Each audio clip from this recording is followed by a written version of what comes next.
Bonsoir à tous, bienvenue à 100% Foot sur Equinox Télévision. Ce soir, nous parlerons de la prochaine saison sportive dont le démarrage reste encore hypothéqué par la crise qui divise les différents acteurs de la Ligue professionnelle du Cameroun. Après la réunion du conseil d'administration de la LFC tenue vendredi dernier et les résolutions qui en ont découlé, il y a la sortie du CISEC. Le CISEC, c'est le syndicat des clubs d'élite du Cameroun qui s'insurge contre ces résolutions au sein des présidents des clubs d'élite. L'on affirme qu'il faut d'abord que Pierre Semengue respecte les tests en vigueur à la Ligue professionnelle du Cameroun, notamment à la tenue d'une assemblée générale avant le début de la saison. Est-ce que ça commencera finalement le 26 janvier prochain pour l'élite 1 et le 30 janvier pour l'élite 2? Pas si sûr. Si c'est le cas, quoi qu'il arrive, de toutes les façons, on a décidé que ça se jouera en poule, en Elite 1 et en Elite 2, deux poules dont on parlera ce soir sur le plateau 100% Footcom. Nous vous donnerons les nouvelles des clubs camerounais qui se sont cassés le nez le week-end dernier en Coupe de la Confédération. Le match aller du tour de cadrage de la Coupe de la Confédération a été perdu par New Star de Douala et Coton Sport de Garoua. 24 heures après cette défaite, comment vont ces clubs? Comment se préparent-ils pour les matchs retour? Coton Sport de Garoua fait le déplacement du Ghana et New Star de Douala sera à Limbé au stade Omnisport pour recevoir les Kenyans de Gor Mahia. Et au niveau du gouvernement camerounais, l'on ne baisse pas les bras, on poursuit avec les chantiers en construction qui doivent abriter la Coupe d'Afrique des Nations certainement de 2021, telle que le soit la Confédération africaine de football. Bonsoir encore à toutes et à tous, bienvenue à 100% Foot avec nos invités ce soir. Marcel Amban, bonsoir. Bonsoir Sylvain. Ancien gardien de but de Lions du Cameroun, ancien gardien de but de Unisport du Oncam. C'est assez rare pour le relever. La prochaine saison sportive au Cameroun, ce ne sera pas un championnat, en tout cas pour ce qui est du football, ce ne sera pas un championnat, mais carrément un tournoi avec deux poules. Effectivement, c'est un tournoi interpoule parce qu'il ne faut pas parler d'un championnat professionnel et qu'on vienne qu'un joueur professionnel au Cameroun, en fin de saison, n'a pas un total de 30 à 35 matchs, c'est dommage. Et ceci parce qu'il faut tenir les délais. La Confédération africaine de football avec son nouveau calendrier, elle tient absolument que ce calendrier soit respecté. La Ligue professionnelle du Cameroun a donc 5 mois pour organiser et achever son championnat. Jean-Marie, bonsoir. Bonsoir Sylvestre. Ancien arbitre international de football, ancien président de la section régionale de la CAF. La CAF, c'est l'association camerounaise des arbitres de football. Oui. Et actuellement secrétaire général de la SCAFOOT. Oui. Bonsoir Sylvestre, bonsoir à mon co-panéliste. Et je voudrais comme ça profiter de l'occasion pour dire également bonsoir à toute la population de Mbanga qui nous suit et qui m'ont accompagné hier pour les funérailles de ma maman. Donc j'en ressors et je suis très content. Vous êtes ancien arbitre international de football, ancien secrétaire général de la Ligue départementale de football du littoral. C'est vendredi qu'on a appris la nouvelle. La saison à venir au Cameroun, en Elite 1 et en Elite 2, ce ne sera pas un championnat, mais un tournoi sur phase de poule. Oui, mais je pense qu'on fait une peinture assez acerbe, mais il faut prendre ça aussi du bon côté. Parce que si c'est pour s'arrimer définitivement au calendrier international, je pense qu'on ne peut pas faire les omelettes sans casser les œufs. S'il faut sacrifier une année pour ça, ce ne serait pas une mauvaise chose. Donc, il ne faut pas condamner ça. Parce que, voyez-vous, voilà la situation de nos clubs qui sont en compétition internationale sur le plan continental. Mais écoutez, on ne peut pas s'attendre à grand-chose. Parce qu'effectivement, notre championnat n'est pas arrimé sur le calendrier international. Et puis, c'est au pied levé qu'on commence le championnat et on l'achève en les tirant par les cheveux. Donc, si pour une fois, on peut prendre un peu de recul, jouer un tournoi pour utiliser votre expression et que définitivement on s'arrime au calendrier international, je pense que c'est pas bon. Il faut voir le bon côté des choses. Oui, il faut regarder ça du bon côté. On en parlera tout à l'heure. Messieurs, soyez encore les bienvenus sur le plateau de 100% Foot. Parlons des Coupes africaines interclubs précisément, du match aller du tour de cadrage de la Coupe de la Confédération. Dimanche, au stade militaire de Yaoundé, on va le voir en image, Coton Sport de Garoua recevait la Santé Kotoko du Ghana. Victoire des Ghanéens, 3-2 sur cette équipe de Coton Sport de Garoua. Le match retour s'annonce difficile pour le champion en titre du Cameroun, Marcel Amban. Oui, très difficile dans la mesure où ils ont pris 3 buts ici. Ça sera un match très très difficile. Déjà, c'est les conséquences de ce que nous n'avons pas commencé le championnat très tôt.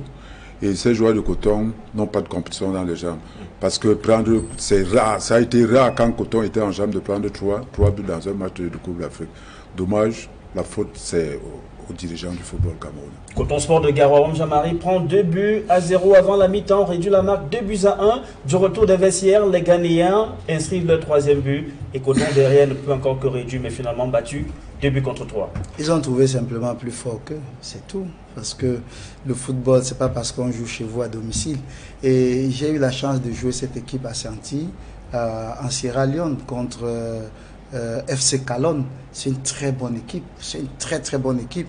Il ne faut pas la confondre avec Ashanti Tokoto. C'est différent. C'est différent. Voilà. C'est différent. Donc, cette équipe. Même si tous ces deux clubs gagnés sont mythiques. Oui, ils sont mythiques, oui. Donc, c'est une équipe qui joue assez bien. C'est vrai que j'ai joué cette équipe il y a très longtemps. Ça fait plus de 5 ou 6 ans. Mais c'est une bonne équipe. Et puis, Coton a trouvé en face de, comme on dit, ils ont trouvé garçon. Donc, mais tout est encore jouable. Parce que Coton, quand même, a réussi à marquer 2 buts. Et donc, la première chose que Coton doit faire, c'est de ne pas encaisser là-bas.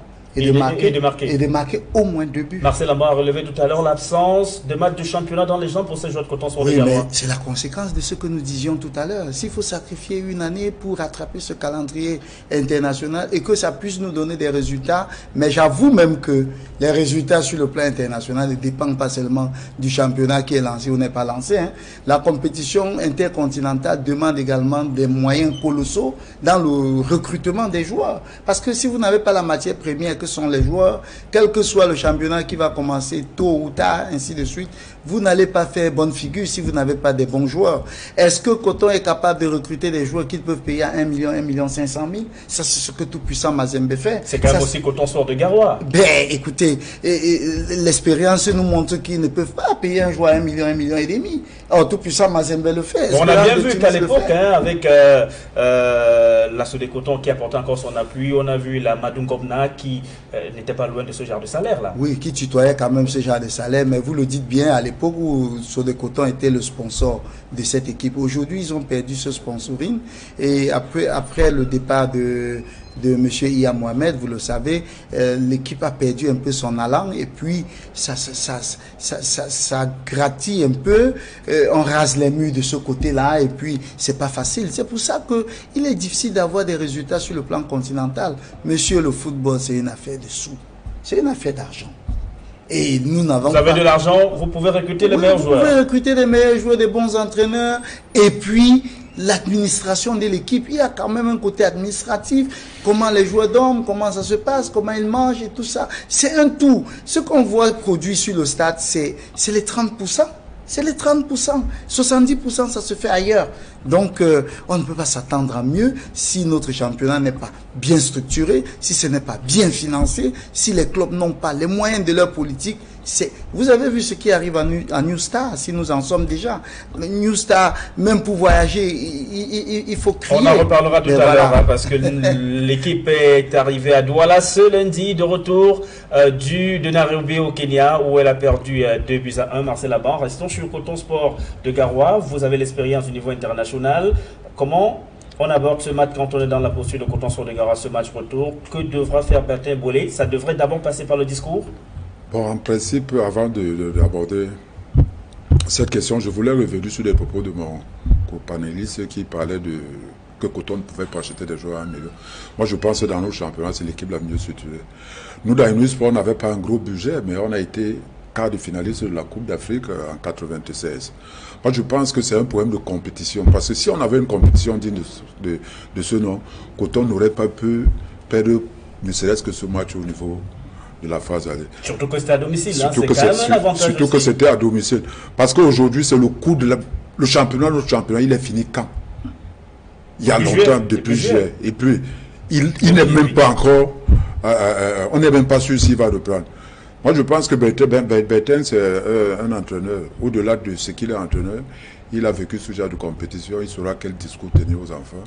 Moi, je suis convaincu qu'on peut ramener un très bon résultat. Techniquement, on a bien que c'est difficile. Là, on n'a plus rien à perdre. Il faut d'abord marquer. On n'a plus rien à perdre, autant mieux se lancer à l'offensive, quitte à ce que si on peut marquer 2 ou 3 buts, tant mieux. Même si derrière on se découvre, on va donc parler de New Star de Douala, le club de Faustin, donc battu dimanche à Nairobi au Kenya par Gor Mahia local 2-1 et de retour au Bercail. On va voir ces images de l'arrivée de l'équipe de New Star de Douala, l'aéroport international de Douala. pour New Star Wam Jamari, ça semble plus négociable, hein, puisque New Star a quand même pu inscrire un match à l'extérieur. Un but, je veux dire, à l'extérieur. Ouais, il faut déjà féliciter le président donc, et tout son staff, parce que arriver jusqu'au niveau où ils sont en ce moment, c'est le fruit d'un travail bien élaboré. Étant entendu, et je vais rejoindre Marcel Amba, je n'ai jamais dit que il faut qu'on aille jouer sans compétition. Non, pas du tout. Mais je dis que seules les compétitions ne suffisent pas. C'est ce que je dis. Et dans le cas d'espèce, il faut apprécier les résultats que font New Star jusqu'à aujourd'hui. Parce que New Star a un match de la phase de poule.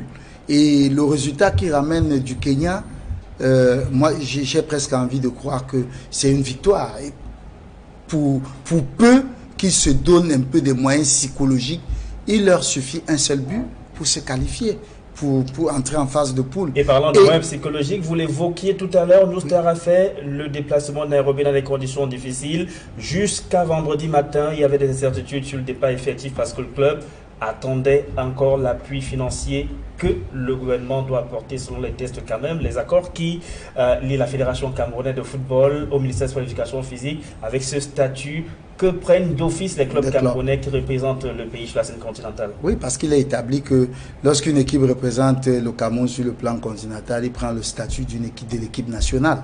Et donc, c'est le ministère qui devait prendre en charge les questions de logistique pour que l'équipe se déplace. Ben écoutez, quand jusqu'à moins 24 heures, l'équipe est en train de crier, on a vu le cas de UMS au Nigeria, on vient de voir le cas de New Star. Alors, tout ça ne concourt pas à apporter la victoire à l'équipe. Je vous ai dit, ce sont ces petites activités périphériques autour de l'équipe qui concourent à la victoire d'une équipe. Alors, s'il n'y a pas ce suivi-là, on s'attend à quoi? Et quand New Star, dans ces conditions-là, va et nous ramène un score, certes une défaite 2 buts contre 1, mais tout est jouable.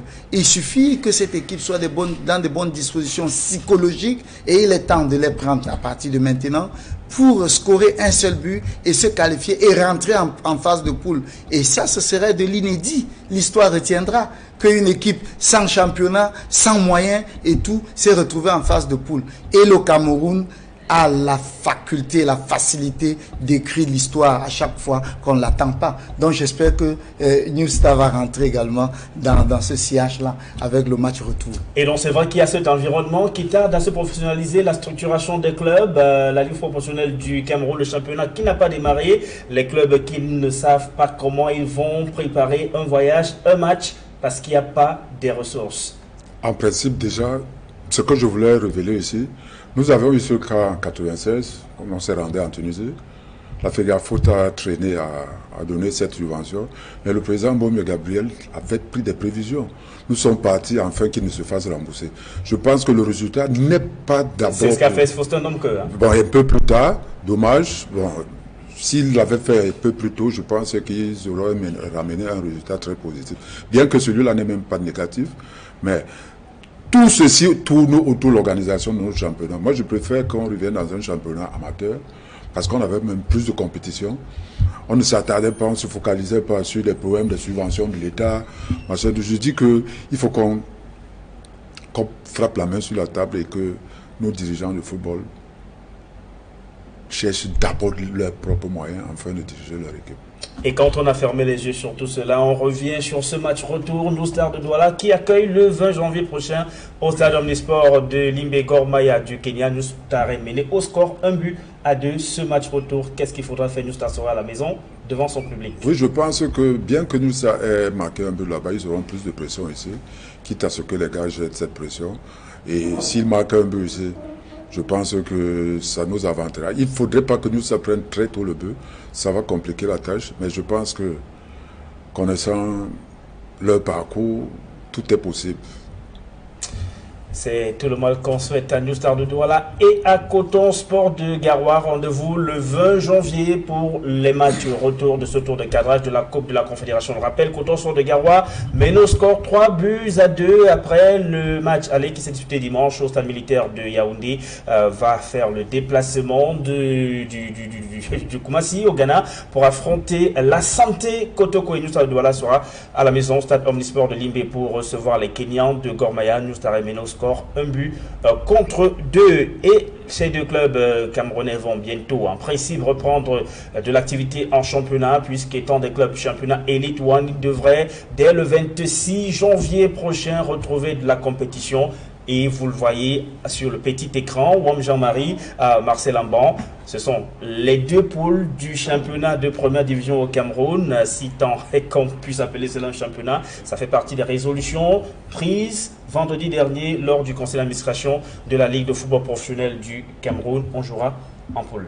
C'est pas la première fois qu'on joue au championnat. C'est assez rare. En deux poules. Et oui, depuis qu'on est passé en mode professionnel, oui, on n'a pas joué dans ce système. Oui, Sylvestre, moi je pense qu'il ne faut pas prendre ça dans un sens péjoratif, je l'ai dit tout à l'heure. Disons-nous simplement que si après ça peut porter des fruits, tant mieux. Parce que le temps est tellement parti, nous sommes pris par le temps, mais c'est pas ça la raison, puisque nous ne pouvons pas justifier les difficultés ou les problèmes, les guéguerres qui sont à la LFPC par la division de ce championnat en deux sous-poules. Non, c'est pas possible. Mais on peut l'expliquer aisément, et ça nous le comprendrons, qu'il faille s'arrimer aux compétitions internationales. Et si cela est réussi, mais nous allons très vite oublier cette année. On va très vite oublier qu'il y a une année où on a divisé le championnat en deux poules pour parvenir à s'arrimer aux compétitions internationales. Et ce que nous disons sur ce plateau aujourd'hui, on ne le dira plus, pour dire que nos équipes vont en compétition sans être prêts, sans avoir joué de matchs de championnat. Eh bien, quand on s'arrime aux compétitions internationales, on sait quand le championnat commence, quand ça finit. Mais j'espère que dans cette formule, aucun club n'aura 32 matchs. C'est le prix à payer. C'est le prix à payer. Et je comprends Marcel Amban. C'est le prix à payer. Ça veut dire que nous ne sommes pas dans... C'est une année exceptionnelle. Il faut écrire ça comme ça. Que c'est une année exceptionnelle. Il y a un sacrifice à payer. On passe par là et puis on va résoudre d'autres problèmes. Vous savez, chaque solution pose un nouveau problème. Donc moi je pense que ce problème qui est posé va apporter une nouvelle solution et puis on va avancer. Donc, et ceci ne démontre-t-il pas que près de 10 ans après qu'on est décrété, parce que c'est de ça qu'il est pratiquement question, le professionnalisme dans le football camerounais, qu'on revienne encore à un championnat en phase de poule, au lieu d'avancer, on a plutôt régressé là. C'est pas un championnat, c'est un tournoi. C'est un tournoi pour s'arrimer au calendrier de la CAF. Mais je pense que ce calendrier nous a été notifié il y a longtemps. Il y a longtemps. C'est pour ça que le championnat l'année dernière allait très vite pour qu'on s'arrime. Aujourd'hui, le véritable problème qui se pose, c'est un problème d'argent. C'est un problème d'argent. On ne peut pas être dans une ligue professionnelle à un moment donné, le championnat s'arrête, on dit que c'est un manque d'argent. Après, vous avez le général qui dit que c'est lui qui fournit de l'argent. Je dis que non, autant mieux revenir dans un championnat amateur parce que, quels que soient les cas, qui est le plus grand perdant? C'est les entraîneurs, c'est des joueurs qui fournissent même cet argent et n'en bénéficient pas. Entre-temps, l'administration, elle te bagarre. C'est pourquoi? C'est pour des problèmes d'argent. Aujourd'hui, on n'est même pas sûr que ça va commencer dans les dates qu'on a annoncé récemment, pour des raisons que personne ne nous ignore. Ici, une décision vient d'une seule personne. On est plus là dans des guerres extra-sportives. C'est des guerres d'intérêt personnel, pas de cette affaire. Où est le profit du footballeur là-dessus? Je vais vous prendre, quel que soit, ça aura des conséquences, parce qu'en fin de championnat, si un postule aspire à être professionnel quelque part, on va lui demander combien de matchs il a joué. Parce qu'au niveau, dans le niveau, ça compte. Ça compte. Le nombre de matchs effectués en une saison, ça compte. Aujourd'hui, qui est pénalisé sur le joueur? Et maintenant, on est dans un championnat professionnel. Tous ces joueurs et entraîneurs sont en chômage depuis près de 6-7 mois. Ils vont revenir pour 5 mois de championnat. Ils vont rentrer dans un autre chômage. Et cette fois-là, je pense que ça sera peut-être 1 an. Allez, les faits sont là, il faut simplement les constater, les apprécier. On va faire une analyse de ces différentes poules en Elite One. Bon, Jean-Marie, d'abord la poule A avec New Star de Douala, Colombe du Sud, Union de Douala, APGS de Fou, puis le Petit de Bamenda, Coton Sort de Garoua, le Dragon de Yaoundé, le Tonnerre de Yaoundé et Avion du Cam, qui est le seul club à n'avoir jamais joué en première division. J'ai comme l'impression que cette poule est assez relevée, parce que quand vous lisez Union de Douala, vous lisez Coton Sport, vous lisez New Star, avec les résultats que New Star produit en ce moment. Vous lisez APGS, qui est une équipe assez sympathique. Et puis WD, on se souvient de ses résultats. Bon, j'ai l'impression que c'est une poule assez relevée que l'autre poule, mais toujours est-il que ce sont des clubs qui se connaissent très bien et qui ont parcouru ce championnat ensemble. Le New Comada dedans, c'est Avion du Cam, mais c'est un jeune club aux dents longues et puis on connaît la dextérité de son président. C'est quelqu'un qui s'y connaît bien en matière de football. Avion du Cam qui a dominé le championnat Ligue la saison dominé, dernière. Voilà, là où il y avait Tonnerre de Yaoundé, le Canon de Yaoundé, par très exemple. bien, c'est pour ça que je parle de la dextérité de son président, qui est un féru du football, il connaît assez et j'estime qu'il ne va pas jouer dans cette poule en victime résignée. Donc du coup, je pense que c'est une poule qui est assez relevée, mais bon, ce sera pour le bien du public et pour les acteurs de football. Et dans l'autre poule, avec UMS de Lom, Feuthieu de Bandjoun, Eding, les Astres, Fauveau, Unisport, Stade Renard, Lyon Sport et Fortuna. Vous avez également affaire à des vieux routiers. Quand je lis UMS, Astres, c'était des bonnes équipes. Pour parler par exemple des Astres. Et si les Astres reviennent à leur meilleur niveau, on aura une très belle équipe des Astres s'ils reviennent à un bon niveau et qui peuvent donner du ton dans cette poule. Mais il y a également Eding, il y a UMS, malgré quelques ennuis de son président ces derniers jours. Il y a Stade Renard qui nous a donné beaucoup d'espoir dans les premières années, mais après a plombé. Bon, les autres équipes, il y a Yosa qui est resté une équipe très constante dans le championnat et qui a toujours occupé deuxième, troisième place. À la fin, j'ai même presque envie de dire que ces deux poules, les deux poules sont équilibrées parce qu'il y a quand même de très bonnes équipes de part et d'autre. Et puis, bon, le cas du Unisport, on peut déplorer un peu depuis que son président est parti. Et c'est ça le problème. Lorsqu'on a des clubs communautaires qui sont sous la botte d'un seul individu, ça pose le type de problème que Unisport a aujourd'hui et c'est ça la difficulté. Vous avez aussi d'un autre côté, lorsque vous avez une équipe qui appartient à un seul individu interpersonnel comme UMS, dès lors qu'il est en difficulté, l'équipe prend un coup. Du coup, aujourd'hui, les clubs à caractère communautaire tendent à disparaître parce que la précarité de la vie dans notre pays, dans notre continent, fait en sorte que c'est pas facile. C'est pour ça, je dis, l'État doit être au chevet de ces clubs pour les assister parce que c'est une mission régalienne. Il s'agit des jeunes, de la jeunesse et il faut occuper ces jeunes-là. Jouer au football, c'est leur job. Et en allant jouer au football, en allant s'entraîner et tout, ça les éloigne aussi de nombreux vices. Donc, on doit encourager cette équipe pour avoir un bon championnat pour notre population. En regardant ces deux poules, on constate que non seulement elles sont relevées, mais malheureusement, il y a des affiches qu'on ne pourra pas avoir cette saison. Parce qu'on sera par poule. Et il faudra peut-être avoir la chance de passer à un autre niveau pour pouvoir peut-être rencontrer un club de l'autre pôle. On aura par exemple, on est certain qu'on aura par exemple pas une affiche Union Les Astres ou encore New Star UMS de Lom. Moi je pense qu'il est très tôt de qualifier ces deux poules dans la mesure où le championnat il s'est arrêté il y a 7 mois. On ne connaît pas si les équipes ont gardé leur statut l'année dernière. Et la deuxième des choses, c'est que sachons-le et disons-nous la vérité, tous les joueurs du Cameroun actuellement sont pratiquement au même niveau. Tout dépend de la motivation qu'on leur attribue et du discours des entraîneurs. La preuve, on a vu Lyon Blessé qui était regrettable et qui s'est retrouvé en finale à la Coupe du Cameroun. Moi, je pense que tout dépend de la préparation. Et aujourd'hui, c'est un éternel recommencement parce que après une trêve de 5 mois, il y a des joueurs qu'on ne va pas retrouver dans leur forme d'hier. C'est le New Star et Coton Sport de Garoua ont l'avantage d'avoir commencé eux en jouant les Coupes africaines interclubs.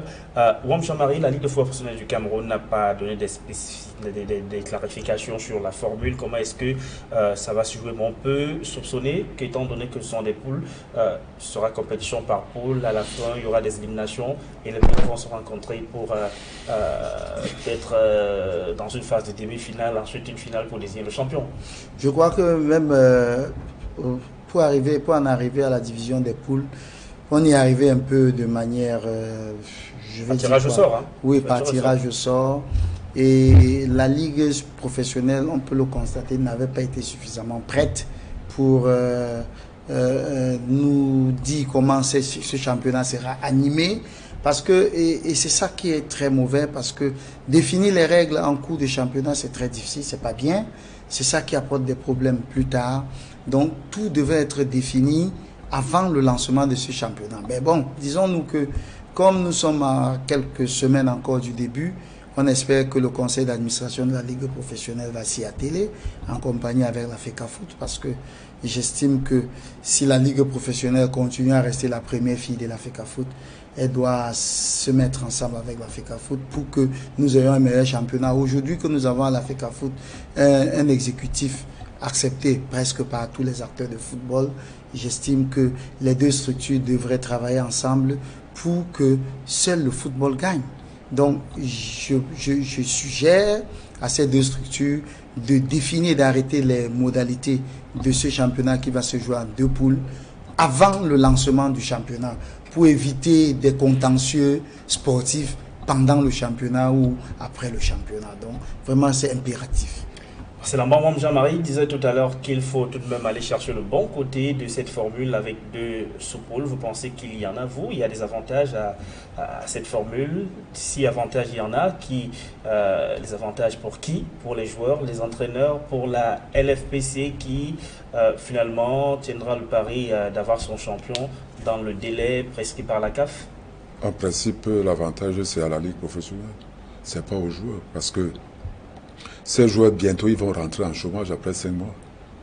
Et la Ligue, tous ces membres de la Ligue sont salariés durant toute une année, pendant que les acteurs, après 5 mois, et puis après, il va reprendre quand? Rien n'est défini. Ils vont encore rentrer dans un chômage. Autant mieux avoir une année blanche et organiser un championnat, si on a des moyens. Si on n'a pas de moyens, si on le fait, c'est au bénéfice de quoi? De la Ligue. Aujourd'hui, le plus grand perdant dans ce championnat, c'est les entraîneurs et les joueurs. Et justement, on l'a vu, hein, on a arrêté, on a fait un tirage au sort avec des poules, mais on n'a pas défini un calendrier. On sait juste qu'a priori, pour l'Elite 1, ça devrait commencer le 26 et l'Elite 2 le 30.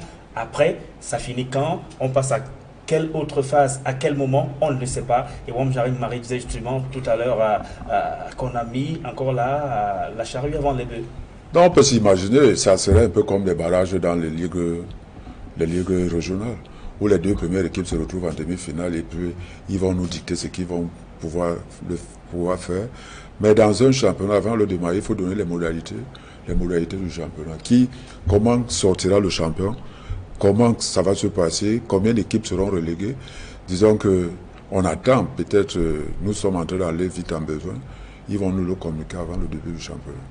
En Elite Tour, début le 30 janvier prochain. Là aussi, ce sera avec 2 sous-poules qu'on va découvrir. Il y a des clubs qui arrivent, hein, ceux qui se sont bien illustrés lors du dernier tournoi Interpol. Le cas de Ofta de Kribi, champion de la région du Sud, club basé dans le département de l'Océan, qui va tenir son conseil d'administration ce samedi 19 janvier 2019 dans la ville de Kribi. Poule A, FAP de Yaoundé, Panthère Sportive d'Undé, AS Tomeki, Canon de Yaoundé, Bamboulette Dunkambe, AS Matelo, Dynamo, et dans la poule B, Renaissance, Racing, Yafoot, Bamboutos, Ofta Léopard, Aigre et Lyon Blessé de Fotoni, soit une poule de 7 et une autre de 8. Bon, j'aimerais. Ben, écoutez, ça rentre toujours dans la même lignée que ce que nous avons vu en Ligue 1. Un championnat en 2 sous-poules, un tournoi, je suis pas contre l'expression, et puis parce que quand vous avez quand même une poule de 7 équipes, une poule de 8 équipes, j'avoue que c'est quand même trop bas pour le nombre de matchs pour ces joueurs-là. Mais je dis toujours, si c'est une année sabbatique, il faut qu'on s'y arrive, on accepte comme ça. Vous avez vu avec le comité de normalisation, quand il est arrivé, il a décrété une année blanche pour les sportifs. Et ça a coûté ce que ça a coûté. Bon, aujourd'hui, je ne sais pas si on va appeler ça a été réparé ou on a eu un happy end. Disons-nous comme ça, si au bout de ce championnat, on s'arrime au calendrier, vous dites on va jouer pour 5 mois, on va s'arrêter. Non, je pense qu'on va plus s'arrêter pour longtemps, parce que s'il faut effectivement s'accrocher au calendrier international, le championnat devrait reprendre la saison prochaine, mais il n'y a aucune garantie. En octobre ou plus tard. Mais comment voulez-vous qu'on commence à faire des procès d'intention en ce moment?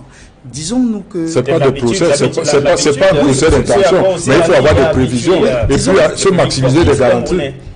Disons-nous que c'est un nouveau départ. Disons-nous ça. Et attendons que ce départ soit raté et on va revenir sur ce plateau. Et tirer des conclusions. Pour tirer des conclusions. Donc moi je pense qu'il faut rester positif. Et je le dis d'autant plus que je suis un sportif, je suis un footballeur, je suis un technicien de football. Je ne peux pas vous dire combien, pour rester un peu dans mon domaine, combien les arbitres ont souffert de ces années blanches, de ces conflits, de ces guéguerres à la FECAFOOT et tout.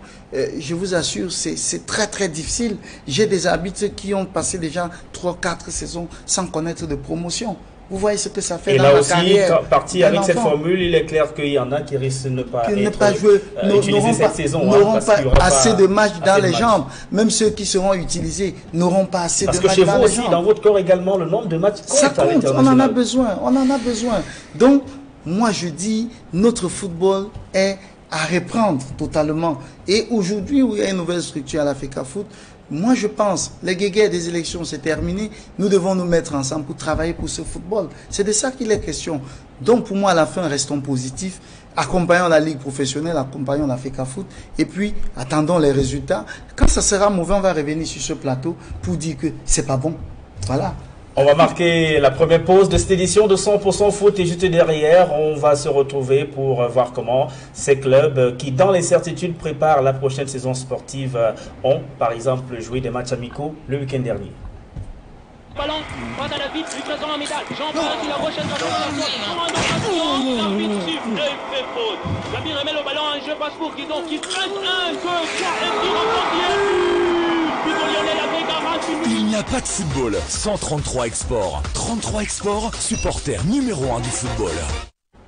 De retour en Elite One, Fovu de Baham a affronté en amical l'Aigle Royal de la Ménois dimanche au stade du Sénagès de Tiong. Le club du Rocher Sacré s'est cassé le nez, battu 0 but contre 1, mais ce n'était que match amical. On écoutera d'ailleurs tout à l'heure l'entraîneur de Fovu de Baham qui a beaucoup de respect pour Aigle Royal de la Ménois, l'adversaire du jour. Le club qui compte avoir d'autres matchs amicaux avant le début de la saison. On va écouter l'entraîneur de Fovu de Baham au micro de l'éclair.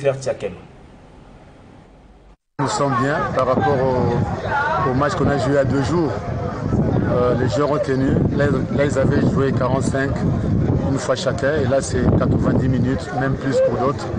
C'est un bon match qu'on a joué face à une bonne équipe de Aigle qui est physiquement en place, prêt plutôt, et puis tactiquement en place. Je crois qu'on peut que regretter peut-être qu'on a pris un but qu'on pouvait éviter. Je crois que les occasions qu'on a eues, malheureusement, on n'a pas concrétisé.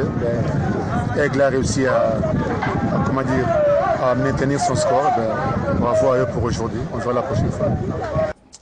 Objectif pour l'Aigle de la Ménois, revenir en première division. Ça devrait passer par une saison bien réussie et il faut bien la préparer. Le pourquoi de ces matchs amicaux, Aigle s'est imposé 1-0 sur Fovu de Baham. Mais là encore, pour son entraîneur, ce n'est pas le résultat qui compte ici. C'est la manière avec laquelle les joueurs assimilent les consignes qui leur sont données par l'encadrement technique. Première division, c'est une équipe vraiment complexe. Moi, je connais le coach en face. Je pense qu'avec le travail, il doit remettre la pendule à l'heure. Le match aujourd'hui, le résultat ne doit pas faire croire que ce n'est pas une équipe, mais en face, nous avons quand même une équipe. L'Aigle Royal de la Ménois, ça c'était pour un club championnat Elite 1 et un autre du championnat Elite 2. Parlons de UMS de Loum qui a été déjà champion du Cameroun et vainqueur de la finale de la Coupe du Cameroun. Le club de Pierre Kwemo traverse une véritable zone d'incertitude, période d'incertitude. Son président Pierre Kwemo est en difficulté avec la justice camerounaise depuis le week-end dernier. Il est d'ailleurs détenu ou alors mis en examen, hein, c'est ce qu'il faut dire, dans le cas de Pierre Kwemo qui est passé par l'hôpital général de Yaoundé à la suite d'un fort malaise après cette interpellation. UMS de Loum qui n'a pas, depuis 3 semaines, l'équipe ne s'entraîne pas au-delà, avant même que cette affaire n'arrive, hein, il y a que les joueurs réclament plusieurs mois, je vais dire, que leur soit d'ailleurs d'abord payé des mois d'arriérés de salaire et des primes avant de reprendre toute activité dans cette situation encore, qui finalement est le perdant? J'ai souvent regardé UMS comme une équipe miraculeuse parce que lorsqu'on analyse le comportement de son président, lorsqu'on lit la vague, le balai des entraîneurs qui défilent souvent à UMS, et lorsqu'on lit également les effectifs, et tout ça vient être couvert par les résultats, des bons résultats, ça devient une équipe mystique, une équipe mystérieuse. Et vous savez, toute chose a une fin. Chaque fois, ça a toujours été comme ça, un peu à UMS. Des éclats de voix, des discussions. Voilà les joueurs qui ne sont pas payés. L'année est terminée. Et pour ne pas arranger les choses, le président, voilà, le président aujourd'hui est en difficulté. Et c'est une équipe qui repose simplement et uniquement et strictement sur le président. Il est l'alpha et l'oméga, le début et la fin. Écoutez, c'est pas facile. C'est pas facile, c'est pas ce type d'équipe qu'on devrait avoir dans notre championnat. Une équipe, un club qui monte en puissance et qui s'inscrit désormais parmi les plus grands clubs camerounais de football, UMS de Loum, qui risque d'avoir une saison extrêmement difficile avec cette situation de plus qui vient s'ajouter au moment difficile que traversent déjà les joueurs qui refusent de reprendre les entraînements, réclamant d'abord que leur soient payés les arriérés de salaire et primes de match et d'entraînement. Oui, si j'ai un concert avec eux ici, ils sont liés par un contrat, qu'ils finissent leur contrat, parce que aujourd'hui l'homme, on est fort quand on sait surmonter un certain nombre de difficultés. C'est pas parce que le président est en difficulté, il peut gérer son équipe même étant en prison, même étant incarcéré. Bon, je pense que c'est pas le cas pour le moment. Moi, le conseil que j'ai à donner à ces enfants, c'est pas le président, ils jouent d'abord pour eux-mêmes. S'ils se sont engagés, ça veut dire qu'ils doivent subir les conséquences de leur contrat. S'arrêter, ne pas vouloir jouer, perdre toute une année, c'est pas un avantage. Autant mieux, comme l'a dit tout à l'heure, que c'est une année où il faut sacrifier un certain nombre de joueurs qui se sacrifient également pour leur président, qui hier était avec eux et qu'aujourd'hui, il est en difficulté. Il n'attend que le soutien de ses joueurs. Ça, petit, moi je vous demande de prendre des entraînements, ce n'est pas pour le président que vous jouez. Mais là, on revient à une situation que l'on constate et qu'on remarque et qu'on décrit pour certains dans l'environnement du football camerounais. Ces clubs qui ont un individu à leur tête qui fait la pluie et le beau temps. Et lorsque lui-même traverse des moments difficiles, c'est le club qui plonge avec lui. Oui, et puis après, vous allez nous dire que nous sommes dans un championnat professionnel. On n'est pas dans un championnat professionnel. Parce que c'est ça la conséquence des clubs comme UMS. Aujourd'hui, tout ce qui était autour, tous vont fuir parce que là, il faudra des finances. Mais alors que si il s'arrivait à une société anonyme, on ne serait pas dans ce genre de cas. Vraiment, c'est dommage. C'est le foot, c'est le Cameroun et c'est tout ce qu'on déplore. C'est peut-être un exemple extra, celui que je vais prendre à Chelsea. Roman Abramovich a certes racheté le club lui appartient, mais peut ne plus être là demain, ça ne signera pas la mort de Chelsea, parce qu'il y a toute une organisation qui est mise en place. Oui, c'est ce type de structuration qui nous manque dans notre championnat, dans notre pays et même dans notre continent. C'est-à-dire que nous devons aussi aller à l'école de ces gens-là pour apprendre la structuration et l'administration des clubs. Nous avons par exemple au cours d'un séminaire, il y a peut-être 2 ans, un séminaire de la FIFA sur l'administration des clubs, du moment où j'étais secrétaire général de la Ligue ici. Nous avons compris que nos clubs, les premiers résultats ou la première réussite d'une équipe commence par l'administration de l'équipe, commence par la structuration même de l'équipe. Aujourd'hui, le grand frère Mban est en train de décrire ce qu'on appelle championnat professionnel, mais il y a également le rôle de l'État dans cette affaire. C'est-à-dire, à un moment donné, on nous a dit qu'il y avait des facilités au niveau de la fiscalité pour permettre aux sociétés d'être au chevet des clubs. Qu'est-ce qu'on en a fait? Est-ce que l'État a véritablement suivi cela? Parce que je suis quand même embêté que l'État, pour accompagner cette ligue professionnelle, préfère plutôt débloquer les fonds du trésor public pour aider les équipes, le championnat, la ligue professionnelle. Mais pourtant, on aurait pu accorder des facilités et ça avait également été retenu. Je crois que c'est même passé à l'Assemblée nationale. Faciliter des sociétés, des grandes structures qui sont sur le marché camerounais, d'apporter un soutien. Imaginez-vous qu'une société consacre 1% de son budget. Prenez 1 milliard, prenez 1% de 1 milliard. Si une société consacre ça à une équipe de football, on n'en a même pas beaucoup, on en a 18. on en a peut-être 35 avec la Ligue 2. Mais écoutez, ça va faire... Dans les années 80, c'était quasiment automatique. Hein, voilà. Parce que toutes les équipes avaient l'appui d'une grande structure. D'une grande structure et employaient même ces joueurs dans cette structure-là. C'est pour il en sait quelque chose. Je crois qu'il appartient à cette période-là.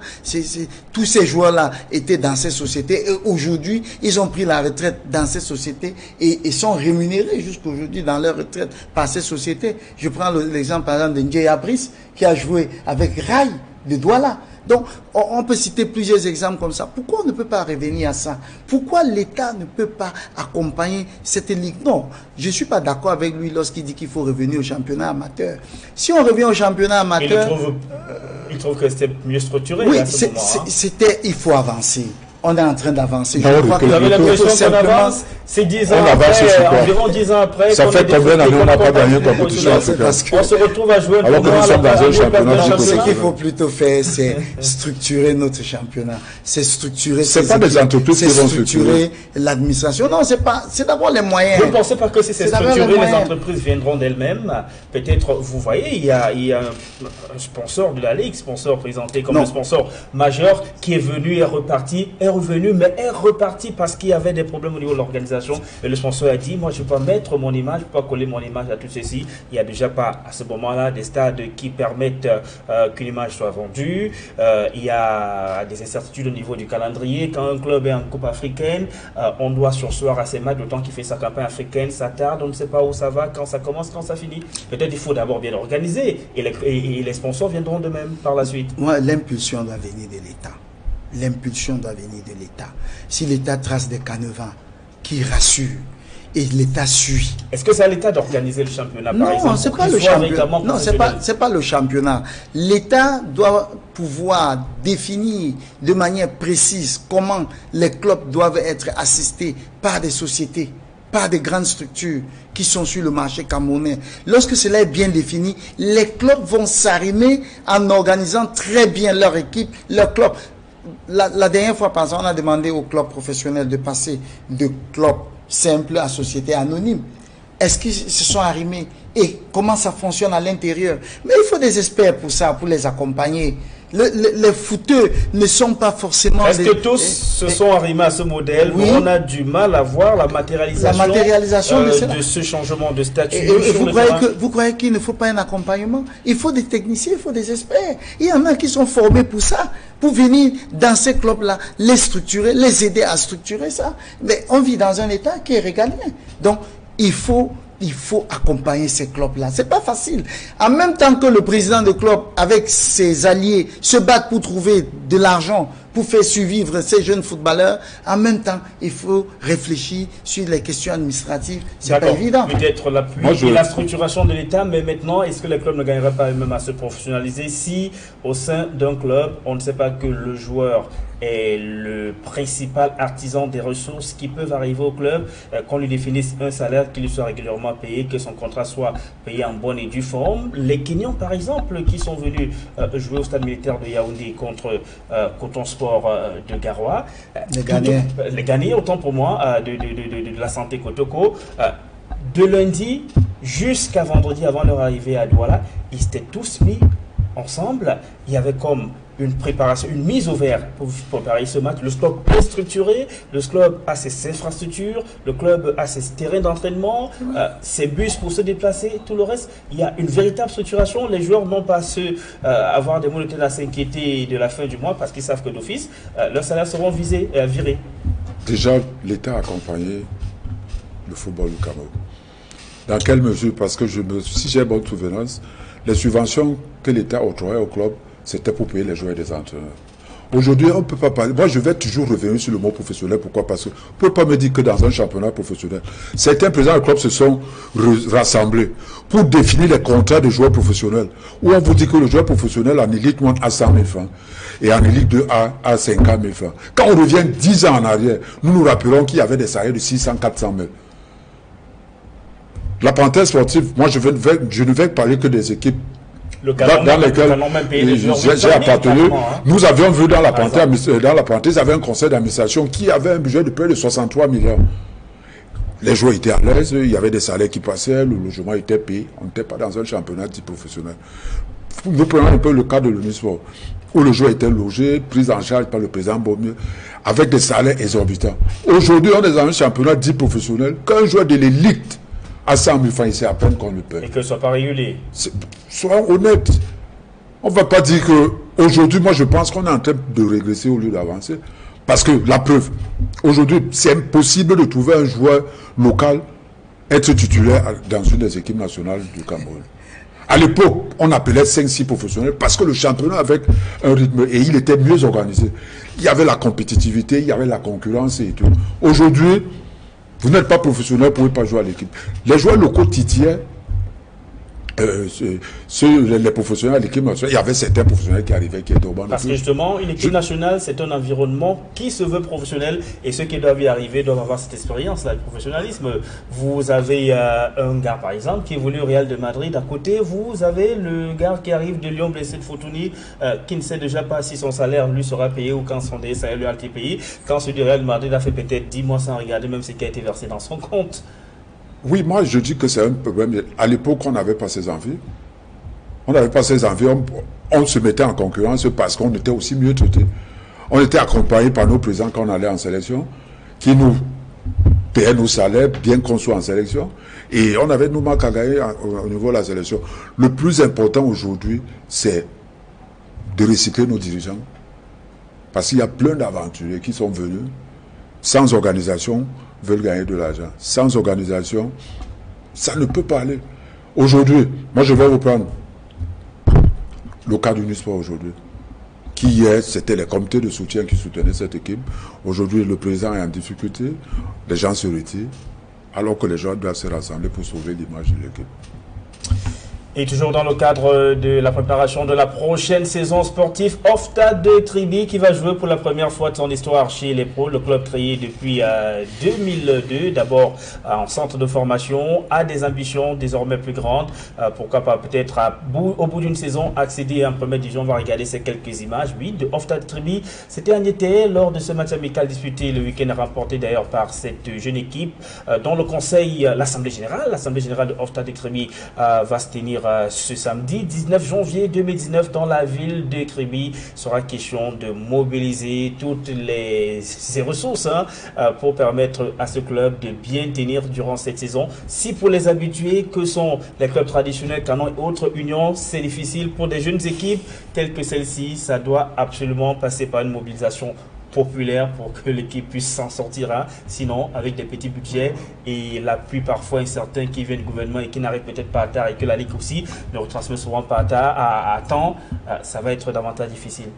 Non, ils ont une autre motivation que les anciens clubs ou les clubs mythiques n'ont pas. Ils ont l'enthousiasme, ils ont la fougue, ils croient, et puis comme ils viennent de monter, et puis ça c'est extraordinaire, parce que nous savons combien le championnat du Sud a souffert dans son arrêt et la reprise. Bon, voilà un club qui arrive un peu par miracle, Ofta, et qui arrive aux Interpol les passes. Donc je pense que avec toutes ces sympathies-là, le club va attirer beaucoup de personnes qui vont accompagner cette équipe. Surtout que dans le département de l'Océan, on regrette beaucoup la disparition de l'Océan de Kribi, des joueurs tels que Lucien Metomo. Et il y a très longtemps qu'on n'a plus eu de club de première division à Kribi. Donc moi je pense que c'est une équipe qui aura une réelle motivation. C'est une équipe qui sera très bien accompagnée. Mais maintenant, il faut que cela dure. Espérons-le que cela durera pour des jeunes équipes telles que Ofta de Kribi, champion de la région du Sud, mais qui a aussi fait un très bon tournoi Interpol. Oui, moi je pense que c'était pas un effet de surprise, parce que vu l'organisation de cette équipe qui est partie à la base de la formation, et aujourd'hui, je pense, s'il y a bon souvenir, ils sont nés en 2002. Et vous connaissez le championnat du Sud, il est très disputé, parce que je vais vous rappeler, c'est nous qui avons fait monter l'Océan de Kribi en première division en 93. Et tel que j'ai entendu un de leurs dirigeants dans l'une de vos émissions ici, ce qu'ils sont en train de mettre en place va leur apporter des fruits. Parce qu'on ne peut pas avoir une structure professionnelle sans avoir la formation à la base. Parce que dans cette formation, uniquement les indemnités de transfert, si ces joueurs sont transférés, vont faire vivre l'équipe, parce qu'éternellement, on ne va pas sortir l'argent de sa poche, cet argent qui n'entre pas. Si on met une base, comme ils sont en train de le faire, déjà, j'alloue l'initiative des dirigeants de OFTA, c'est ça un peu l'organisation d'un club professionnel. Avoir les différentes structures des jeunes et puis l'équipe première. C'est ça un club aujourd'hui, hein. Presque tous les grands d'Europe, pour rester en Europe, sont dans cette structuration, les différentes catégories de jeunes. Pas seulement en Europe, je vais vous faire une révélation. Nous, à l'époque, des gens étaient intéressés par le championnat junior ici, là. Championnat junior parce que... Qui était extrêmement disputé à l'époque. Union Junior Dragon de Douala, Unité de Douala. Et plus ces jeunes montaient ensemble. Andem, par exemple, est parti des juniors pour aller titiller le feu Ngondé, père à son âme à l'équipe première. Nous, dans le stade de Douala, nous sommes allés titiller la Bianda les Mbou Emile sont partis. Vous voyez que ce championnat était tellement disputé. Et ceux-là ont fait à un moment donné le statut de l'équipe nationale.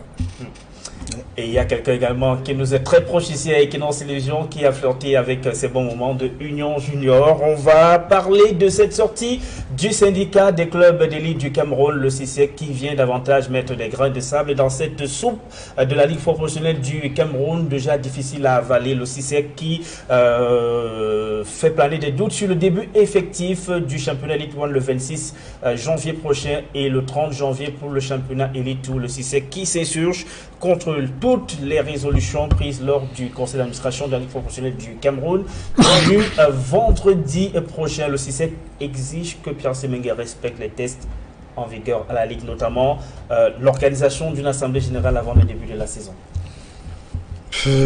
Sylvestre, vraiment, nous sommes un peu essoufflés par toute cette guéguerre à la Ligue professionnelle. Des deux côtés, on tire sur la corde. Elle va même rompre bientôt parce que le CICEC revendique depuis belle lurette cette assemblée générale auquel le général ne cède pas.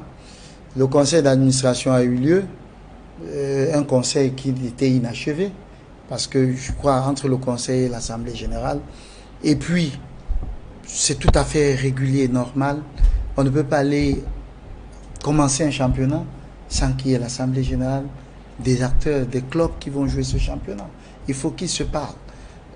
Or, moi je ne sais pas ce qu'ils redoutent, mais je dis, ils doivent s'asseoir et se parler. Parce que la jeunesse a déjà longtemps souffert comme ça, et il faut que ça s'arrête. Il faut que ça s'arrête. Le football ne devrait pas appartenir aux individus. Elle appartient à la collectivité. Et nous devons rester collectifs, comme il se joue à 11. Un championnat sont d'abord les clubs. C'est les clubs. C'est les clubs. C'est pas moi qui le dis, c'est la vérité. Vous avez vu dernièrement avec les élections de l'Africa Foot, qui sont ceux qui ont voté? C'est les clubs. C'est les clubs en majorité. Donc, on ne peut pas aller démarrer un championnat sans discuter avec les clubs. Mais en attendant, chez nous, on se prépare. On a déjà convoqué le stage des inspecteurs d'arbitres. On a convoqué le stage des recyclages pour les arbitres de Ligue 1 et de Ligue 2. Nous espérons que le championnat va démarrer et que d'ici avant les dates qui ont été annoncées, l'Assemblée générale aura lieu, ou alors ils vont trouver notre formule pour parler d'une même voix et que nous allions sur les terrains de football. Et pour que ça démarre, il faut bien que les clubs acceptent de démarrer. Et c'est eux d'abord qui prennent part à ce championnat. Leur position sera connue vendredi prochain, vendredi 18 janvier prochain, à l'issue de la réunion du CICEC qui va se tenir à Yaoundé. Le CICEC donnera sa position. Les présidents des clubs d'élite du Cameroun diront s'ils sont d'accord, s'ils vont vraiment démarrer le 26 en Elite 1 et le 30 en Elite 2. Moi, je pense que si les joueurs également avaient un syndicat et les entraîneurs un syndicat qui pourraient défendre leur cause. Les joueurs ont un syndicat. Les joueurs, le Sinafoc. Le Sinafoc, oui, c'est vrai, sur le syndicat des footballeurs, mais beaucoup de footballeurs ne sont pas affiliés dans ce syndicat. Et c'est un tort. Beaucoup le sont aussi. Hein. Beaucoup le sont, et ceux qui le sont ont vu leur intérêt. Leur intérêt être défendu par le Sinafoc. Parce qu'aujourd'hui, ça, c'est de bonne guerre. On ne peut pas démarrer un championnat sans l'Assemblée générale. Déjà, tout à l'heure, on ne sait pas qui a fait la répartition des poules. Parce que la répartition des poules, en principe, devait se faire devait être proposée à l'Assemblée générale, adoptée enfin, de faire le tirage au sort. On ne sait pas sur quelle base on a fait le tirage au sort. C'est pour dire que je ne suis pas certain que ce championnat va commencer le 26. Et si ça ne démarre pas ce mois, la période, le délai, le délai de la CAF va davantage se rapprocher et finalement on risque même d'avoir une saison blanche. Hein. Pas une saison blanche. C'est ce que la Fédération camerounaise de football tente d'éviter avec la réunion qui se tient depuis ce matin, qui en ce moment, les acteurs de la FECAFOOT se retrouvent au niveau des services du ministère des Sports et de l'Éducation physique pour les concertations, après avoir démarré des concertations depuis ce matin. Non, ça ne sera pas une saison blanche. Un championnat professionnel qui se joue à 13 heures, un jour en semaine, c'est vraiment un championnat professionnel. Comment pensez-vous que quelqu'un, les supporters sont au travail, vous faites programmer un match à midi et vous voulez que cette image soit vendue? Et vous voulez attirer les entreprises vers vous pour venir sponsoriser quoi? Qui va venir vendre son produit à qui? Dans un stade vide. Ils vous diront qu'en Angleterre. Mais vous savez pourquoi on joue à 13 heures? Dans un stade vide. Vous savez pourquoi on joue à 13 heures? On joue à 13 heures. Parce qu'il n'y a pas des infrastructures. Il n'y a pas de professionnalisme sans infrastructure. Et qui fait les infrastructures? C'est pas les clubs qui commencent à faire vieux. Hein. C'est pas on ne parle plus de professionnalisme. C'est pas les clubs. Non. On ne parle plus. C'est pas les clubs. Parce que déjà, ok, nous sommes actuellement dans ce début. Moi, j'ai vu des stades qu'on a choisis. On a choisi Limbe, Garoua et Yaoundé. Vous avez le stade Bapélepé qui est fini. Pourquoi on ne l'utilise pas? Mais la question, il faut poser à l'équipe. Pourquoi on ne l'utilise pas? C'est pas la Ligue qui décide, Pierre, c'est les stades. Mais la Ligue, est-ce que la Ligue en a fait la demande? Est-ce que la Ligue en a fait la demande? A justement dit que Yaoundé n'avait pas de problème parce que Yaoundé, depuis la saison dernière, il y a le stade militaire, le stade annexe et même le stade Omnisport à Limbe. Tous les stades qui ont servi pour la CAN 2016 de football féminin sont disponibles. Il y a Douala, Bafoussam et les autres régions du Cameroun qui ont des problèmes. Qui ont des problèmes. Il y a déjà une certitude, c'est qu'une fois encore, tous les clubs, à moins que d'ici à là, on donne accès au jeu au stade de Mbappé-Lépé d'Aqua. Si ce n'est pas le cas, tous les clubs de la ville de Douala vont encore jouer en délocalisation. Oui, et alors, est-ce qu'il y a une compensation au niveau des transports? C'est la charge des clubs. C'est à la charge des clubs. Moi, je dis que ce n'est pas normal. Parce que jusqu'au niveau du déplacement, quand on dit un championnat professionnel, vraiment, moi, je suis un peu désolé. Désolé dans la mesure où moi je suis supporter, il faut que je sorte de mon travail par exemple pour aller voir mon équipe jouer. Il faut que je paye mon transport pour aller à Lime. Surtout que les matchs sont programmés en semaine. On vous dit telle équipe joue à 13h. À 13h dans un soleil ardent. Parfois même vous arrivez dans certains stades, vous n'avez même pas de toilette. Vous ne pouvez pas prendre un sandwich. Et on parle d'un championnat professionnel. Je dis que honnêtement, il faut qu'on revienne. Moi, je comprends, Marcel. La revendication du CICEC, vous la comprenez, la principale, la tenue d'une assemblée générale, ou alors vous pensez comme certains que le CICEC devrait passer outre et privilégier? Non, c'est eux qui font la ligue. Et permettre aux joueurs non, en principe, c'est eux qui font la ligue. Hein. C'est eux qui font la ligue. Mais je pense que leurs revendications, c'est de bons droits. C'est de bons droits, c'est eux qui font la ligue. Même si eux également, ces présidents de club ne respectent pas certaines clauses entre leurs joueurs. Mais je pense que c'est eux qui font la ligue. Mais là encore, on sent comme une division. Parce que vous avez des présidents de clubs, membres du conseil d'administration de la Ligue, qui ont signé le rapport final de ce conseil d'administration, validant ici les résolutions qui ont été prises. Les mêmes se retrouvent aussi au sein du CICEC. Ça se passe comment? Oui, mais c'est pour ça que je dis que c'est une affaire assez difficile même pour nous d'en parler, parce que eux savent sur quel corde ils tirent. Et puis, c'est pour ça que je revendique le foot à la fin de tout ceci, parce que la Ligue appartient au club.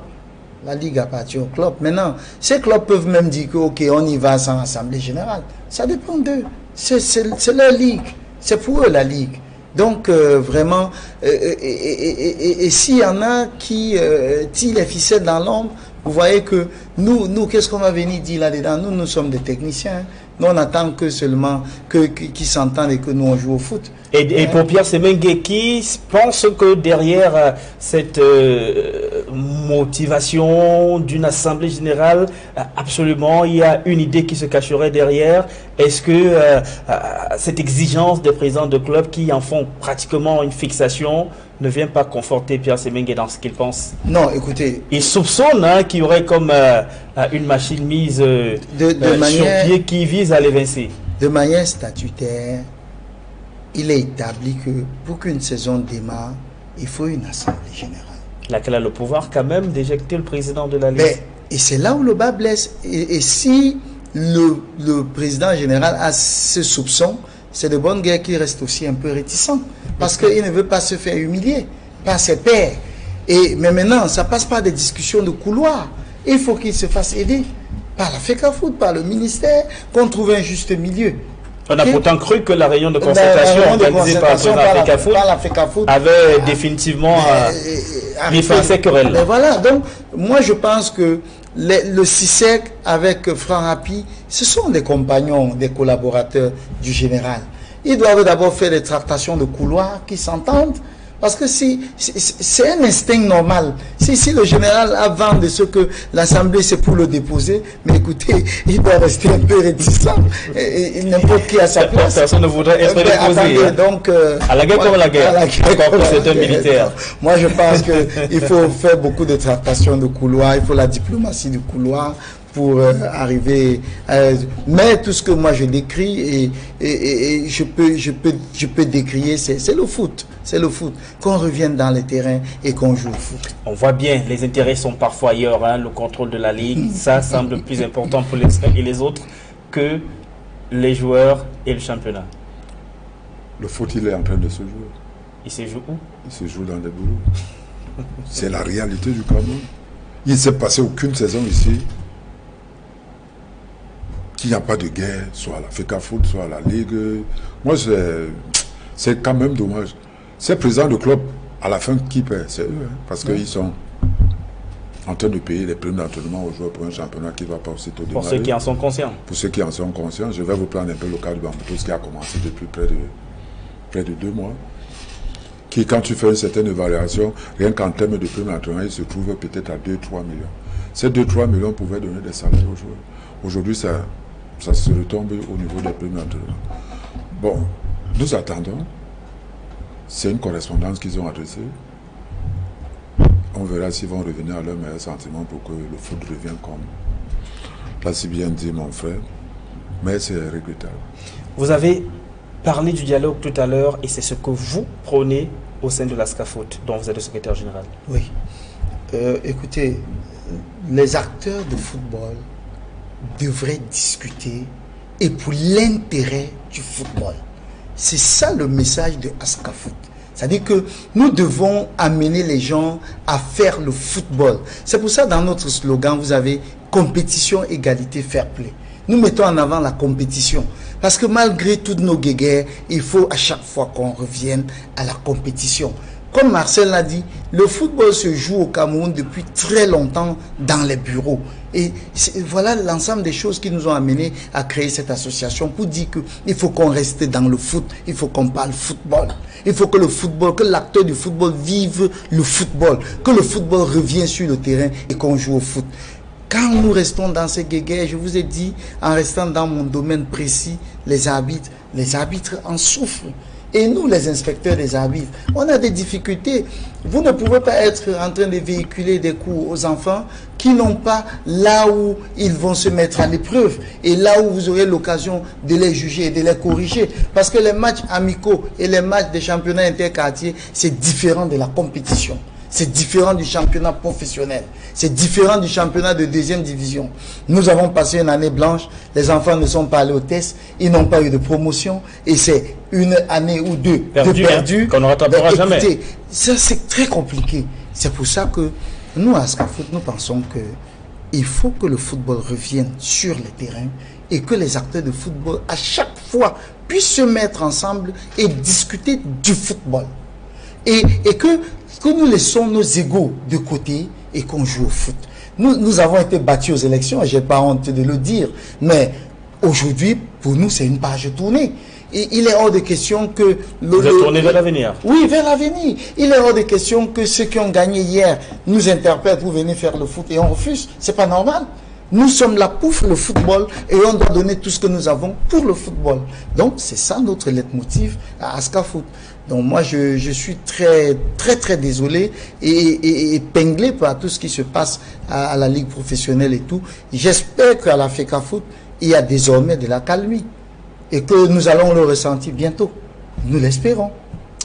Nous allons marquer notre deuxième et dernière courte pause de cette édition de 100% foot. On parlera par la suite des chantiers de la CAN qui sont en cours. Jean sur le ballon, passe à la vite, lui présent en médaille. Jean passe sur la prochaine l'arbitre siffle et fait faute. L'arbitre remet le ballon en jeu, passe pour Guidon qui presse un, deux, trois, et qui rebondit. Lionel avait garanti. Il n'y a pas de football sans 33 Export. 33 Export, supporter numéro 1 du football. Comme on le dit au Cameroun, le premier sportif camerounais l'a dit le 31 décembre dernier lors de son discours à la nation. Il y a eu un glissement de date en ce qui concerne l'organisation d'une Coupe d'Afrique des Nations par le Cameroun. Il faut rester mobilisé dans la poursuite des différents chantiers. Le gouverneur de la région du centre, président du comité de site de Yaoundé, a effectué d'ailleurs une descente sur quelques sites de la capitale du Cameroun, précisément le stade Paul Biya d'Olembe. C'était en compagnie de notre reporter Marcelin Garçon.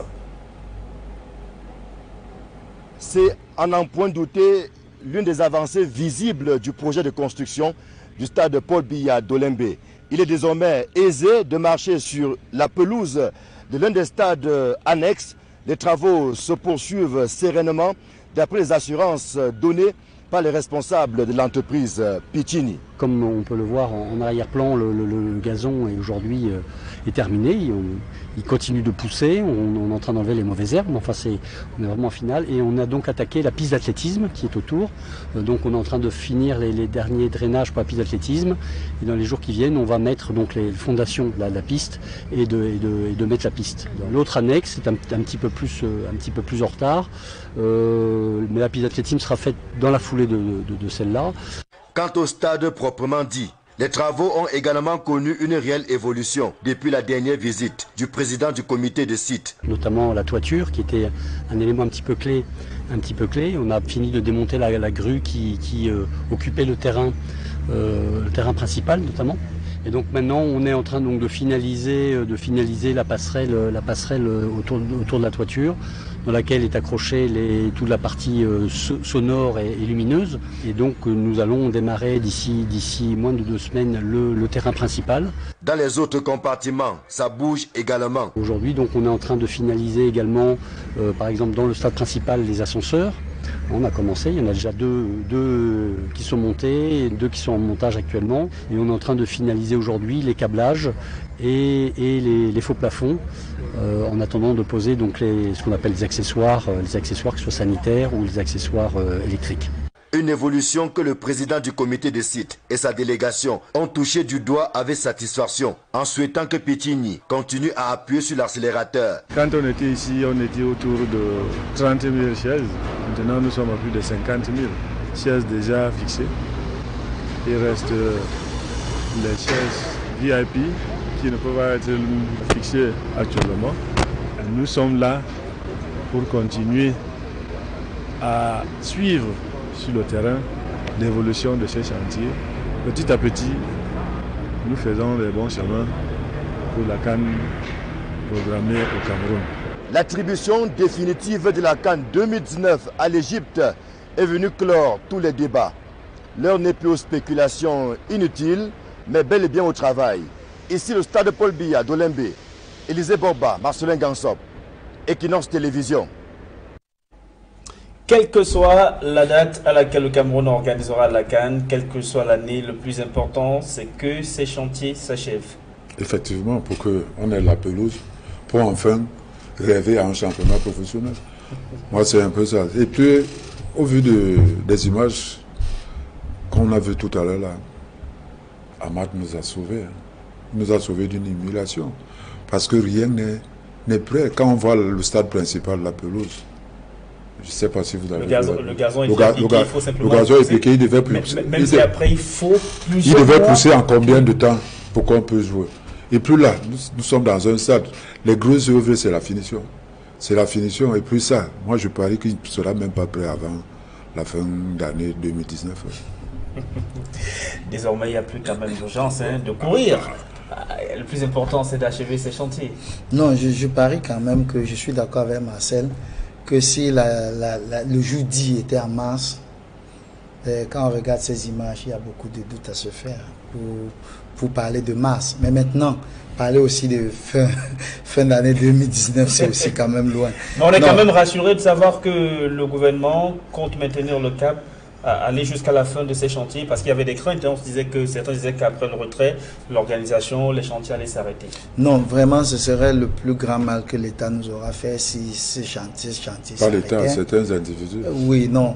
Nous avons besoin de ces infrastructures. Et si Marseille définit le championnat professionnel par les infrastructures, je crois que désormais il sera servi, parce que dans les années qui arrivent, là, avant fin 2019, je crois que nous serons dotés d'au moins 30 stades gazonnés. Vous ne pensez pas que c'est important qu'il y ait des infrastructures modernes pour qu'on ait un championnat professionnel digne de ce nom? Oui, mais on avait déjà commencé sans ça et on appelait ça professionnel. Donc ça va venir simplement améliorer.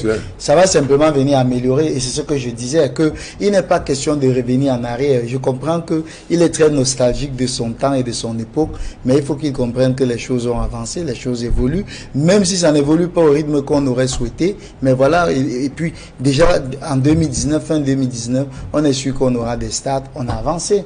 Et nous sommes en train de le décrire, de le dire ici à haute et intelligible voix, qu'il faut également des structurations dans les équipes de football, qu'il faut un type d'accompagnement que l'État apporterait à ces clubs. Donc, on avance, on avance.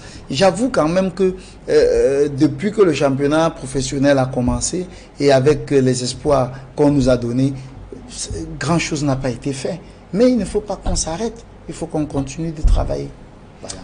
2021, année probable, l'organisation de la CAN pour le Cameroun, telle que l'annonce la Confédération africaine de football.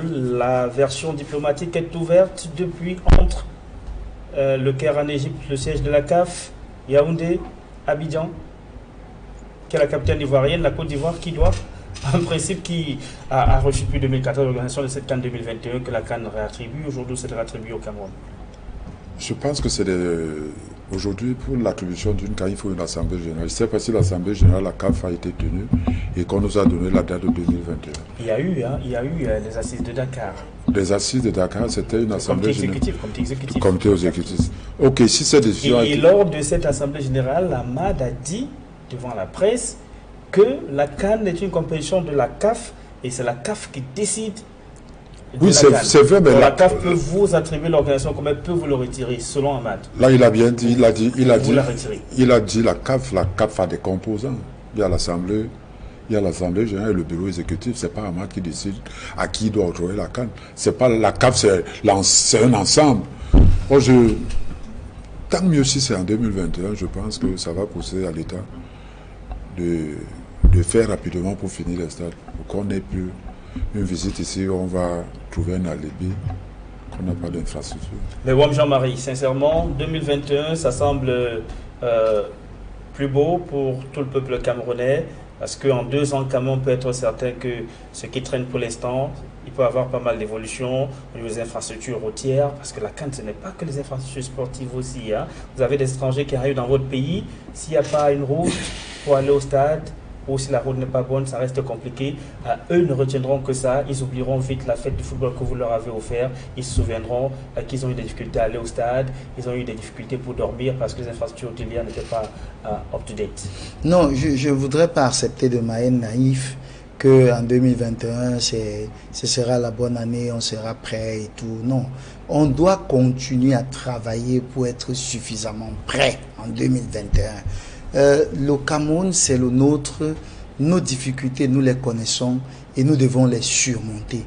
Nous apportons tout notre soutien à notre État, à notre gouvernement pour pouvoir répondre de manière brave à ce rendez-vous de 2021. Mais alors, il y a du travail à faire. Vous avez vu un peu la ville de Bafoussam qui devait accueillir cette CAN 2019 au niveau des infrastructures routières. Mais c'est regrettable, c'est lamentable. Vous êtes allé un peu à Niala, ici tout à côté de chez nous. La route qui mène au stade principal pour Japoma. Voilà, et c'est la route principale pour aller au stade de Japoma. Vous avez vu un peu l'état de cette route? Non, soyons sérieux. Je pense que il ne faudrait pas que nous dormions sur nos lauriers parce que nous avons eu l'acquisition de cette CAN en 2014. 2014 pour 2019. Et beaucoup ont très vite fait d'oublier que c'est Tombi qui était allé défendre ce dossier et il a gagné. On a oublié ça. On l'a relevé, ravalé au calendrier grec. Bon, c'est en passant. Donc, c'est depuis 2014 qu'on a gagné l'organisation de cette CAN. Pour 2019, 5 ans. Vous comprenez? Maintenant, on nous en ajoute 2. Ça va faire 7 ans. Pratiquement 10. Hein. Mais pour organiser une CAN. Mais soyons sérieux. C'est notre pays, nous l'aimons tous, nous voulons la fête. Mais en même temps, il faut qu'on se regarde dans les yeux et qu'on travaille. Parce que je suis convaincu, et ça se dit, les gens n'ont pas dit la vérité au chef de l'État. Il faut lui dire la vérité. Il faut qu'il y ait un suivi et un bon compte rendu. Je vous assure, faites un tour à la route de Niala. Vous n'aurez que des larmes aux yeux. C'est pas sérieux. Allez à Bafoussam, c'est pas sérieux. Alors que nous étions déjà à la CAN 2019. Ah non. Il faut que, même pour en arriver à 2021, il faut qu'on continue à se préparer. Donc vous pensez qu'en fin de compte, la CAF a permis au Cameroun d'éviter un affront? Non, je vais vous dire. Sa face. Sylvain, je vais vous dire. Ça aurait été une véritable. Je vais vous dire, nous connaissant, si on nous avait laissé ce 2019, on devait tout faire pour être ne serait-ce qu'à 60-70% à la hauteur de l'organisation de cette CAN. Peut-être. Donc, moi je pense, tu sais, le Camerounais a ce sursaut d'orgueil. Vous, les journalistes, vous l'avez décrié hier quand c'était la CAN féminine. Beaucoup de choses ont été dites, mais à la fin, finalement, ça a avancé. Ben voilà, on a eu la meilleure CAN féminine de l'histoire de la CAF. Et pourquoi on n'a pas pu avoir la meilleure CAN de l'histoire masculine de l'histoire de la CAF? Il y a eu simplement un glissement. En 2021, on l'aura. Il y avait quoi sur le chemin? Le Gombo, on n'en sait pas. Toujours est-il que le Cameroun n'organisera pas la CAN de 2019, qui, elle, sera organisée par l'Égypte, le peuple égyptien qui va recevoir le continent dans son ensemble à partir du 15 juin prochain, date du coup d'envoi de la Coupe d'Afrique des Nations. Une belle CAN qui s'annonce en Égypte, qui sera à sa 6e organisation d'une phase finale de CAN masculine. Marcel Amban? Oui, je pense qu'il n'y a pas de doute. Ils ont déjà des infrastructures, ils ont un championnat professionnel. La preuve, nous voyons nos joueurs se déporter vers eux, alors que sur le plan de l'équilibre, en termes de Coupe d'Afrique gagnée, nous avons pratiquement les mêmes coupes gagnées, même si les cas... Ils annonçaient qu'on en a 5. On en a 5, oui. Voilà, même si... Voilà. Et ils ont au moins un championnat professionnel. Moi, je dis toujours que le véritable problème, c'est l'état d'esprit des Camerounais. Parce que chaque fois qu'un Camerounais est nommé quelque part, tout ce qu'il regarde, c'est ce qu'il va gagner. Il ne regarde pas qui je vais servir. C'est ça le dire de manière péremptoire. Mais je suis en train de le dire parce que... Vous êtes Camerounais, vous aussi, hein? Oui, je suis Camerounais. Je suis Camerounais, mais je pense que je fais toujours le maximum de donner le meilleur exemple. Et donc il y a des Camerounais différents. Parce que vous avez ici des parce Camerounais. Que vous ne pouvez pas nous dire que aujourd'hui, comme l'a si bien dit, nous avions eu l'organisation la CAN de 2014. Et entre-temps, qu'est-ce qu'on en a fait? Nous voulons même organiser la CAN alors que nous n'arrivons pas à organiser notre championnat. Ailleurs, les autres jouent, mais nos joueurs sont en chômage. C'est de ça qu'il s'agit. Aujourd'hui, moi, je loue l'initiative. C'est vrai que certains diront que Ahmad a tenu à sa promesse de campagne, mais l'Égypte était suffisamment prête. C'était le plan B de la CAF. Aujourd'hui, nous allons... Moi, je souhaite qu'on se qualifie pour cette CAN. Peut-être pas le plan B de la CAF, c'est finalement vers un plan B parce que l'Égypte, elle a postulé pour reprendre l'organisation de la CAN 2019. Oui, bon, c'est pas un fait du hasard. Ça, il faut être honnête, c'est pas un fait du hasard. Ça obéit à une planification. Qui a fait d'Ahmad président de la CAF? C'est les Maghrébiens. Et il avait ce droit de tenir sa parole. Déjà, la première erreur que nous avions commise, c'était d'accepter une CAN à 24. Alors que quand on nous donne l'accord d'organiser la CAN, c'était la CAN à 16. Alors, vous ne pouvez pas être à cheval entre la compétition, on vous dit qu'elle va se mentir parce qu'il faut tenir les paroles de la CAN. Jean-Marie, la CAN en Égypte, le pays est prêt. Hein? Les infrastructures sont là, plus d'une dizaine de stades, les infrastructures routières, les transports modernes.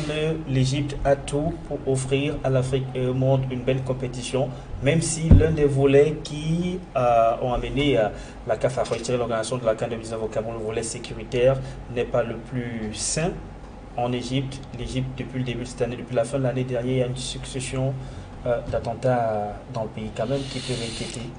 Oui, les pays du Maghreb, hein, Sylvestre, c'est presque l'Europe. Hein.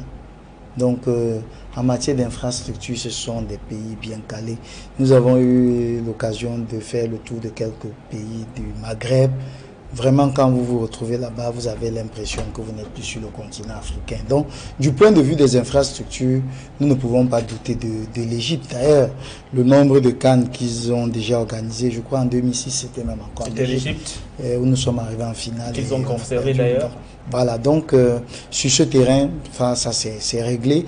Maintenant, on peut s'inquiéter sur l'aspect sécuritaire, mais il faut dire que ce n'est pas un fait nouveau. Lorsque nous allions en Coupe du Monde en Union soviétique, dernièrement en URSS, on avait également... En Russie, je vous en prie. En Russie, on avait aussi quelques soucis du point de vue sécuritaire. Mais maintenant, tout dépend du gouvernement de la République, du pays, des dispositions qu'ils prennent pour assurer la sécurité. On a même eu pire que ça lors de la Coupe d'Afrique des Nations, je crois en Angola, avec l'équipe togolaise qui a échoué voilà, des tirs. Donc moi je pense que il ne faudrait pas toujours chercher la petite bête. L'Égypte a eu sa chance de gagner l'organisation de cette Coupe d'Afrique qui nous a échappé. On a vu en 2006 et lors des précédentes éditions que même si l'Égypte est une terre de football, les Égyptiens ne vont pas beaucoup au stade quand ce n'est pas leur équipe qui joue. On a vu plusieurs matchs en 2006 avec des stades quasiment vides. Oui, mais chaque peuple a ses habitudes. Peut-être que le football là-bas n'est pas le principal attrait sur le plan des sports collectifs. Mais bon, le temps est passé, 2006 à 2019, on espère que ça fait beaucoup d'années. On espère que ça va s'améliorer, 13 ans, c'est beaucoup. Mais je vais également me rappeler d'une Coupe d'Afrique où nous avons joué en Égypte. En 86, il y avait plus de 100 000 spectateurs en finale. Et ça avait été très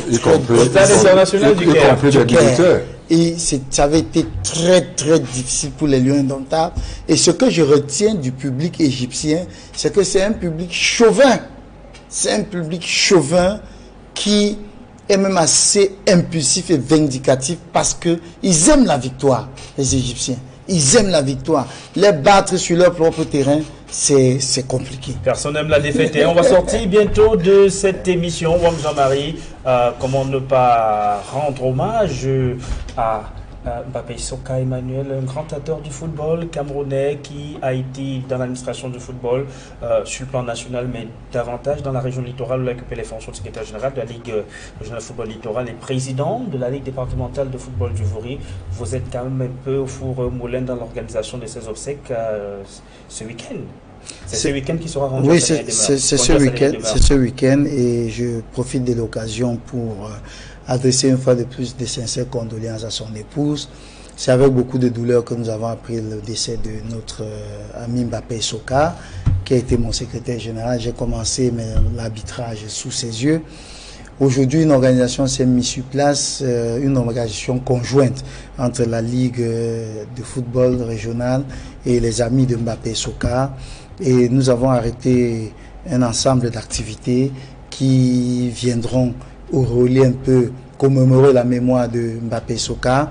Et ça va démarrer dès mercredi après-demain, au stade de Ndjonjo de Bonapriso. Au stade Sopor, voilà. Il y aura un match de gala entre les présidents et dirigeants de club et les journalistes sportifs. Je parie déjà que Sylvestre va avouer son dossier neuf que je connais. Et rassurez-vous, Wam Jean-Marie sera l'arbitre de ce match. Et donc, nous invitons le nombreux public à venir nous aider à pleurer notre frère. Et la veillée va démarrer à partir du 18. Et je crois que le 19, ce sera l'inhumation. Bon, bref, toute une organisation s'est mise sur pied autour de ces obsèques. Et parce que les acteurs de football veulent rendre un hommage certain à ce illustre disparu. Et vous savez, à l'occasion de ces décès, nous avons même pris un peu conscience pour se dire que, écoutez, l'ensemble des acteurs de football du littoral devraient se retrouver dans parler d'une seule voix. Et parler d'une seule. Non, mais pas forcément pour les questions sportives, mais au moins pour ce volet social, pour dire que, écoutez, mettons-nous ensemble quand des cas comme ça arrivent, qu'on ne se mette plus dans des cotisations de 10 000, 5 000 par-ci, par-là pour l'accompagner. Que nous mettons quelque chose de concerté. Quelque chose de concerté et de durable. Voilà. Donc, je crois qu'au sortir de ces obsèques de Mbappé Soka, on va mettre sur pied une structure semblable et qui va faire, qui va associer tous ces différents acteurs. On ne va plus voir une nouvelle mutuelle. On ne va plus voir UCAF, Ascafou, ainsi de suite, Littoral Maison. Maintenant, on verra les merci acteurs. Merci Jean-Marie. Merci également à vous Marcel Amban. Je rappelle que vous êtes ancien gardien bien indomptable du Cameroun. Vous n'avez pas pu malheureusement aller à la CAN 96 en Afrique du Sud. Pourtant, vous avez préparé la campagne éliminatoire. Ancien gardien de but de Unisport du Onka. Merci d'être venu. Merci Sylvain. Je vais profiter de l'occasion pour adresser les meilleurs vœux à mon ami Martial Onanko, nos chefs d'agence ONCC de Borova. Merci également à vous, Wam Jean-Marie. Merci à toutes les équipes techniques réunies autour du réalisateur Emosongo qui m'ont accompagné ce soir. Un merci particulier à nos téléspectateurs de la ville de Kribi, cette ville qui va abriter l'Assemblée Générale de Oftad de Kribi ce samedi 19 janvier 2019. Merci aux téléspectateurs de Bongen, à ceux de Dehane, à ceux de Logbatini, à ceux de Nkolo, à ceux de Mbore, à ceux de Mbongo, à ceux de Bela. Merci à toutes et à tous. Rendez-vous, s'il plaît à Dieu, lundi prochain lorsqu'il sera 21h. Au revoir.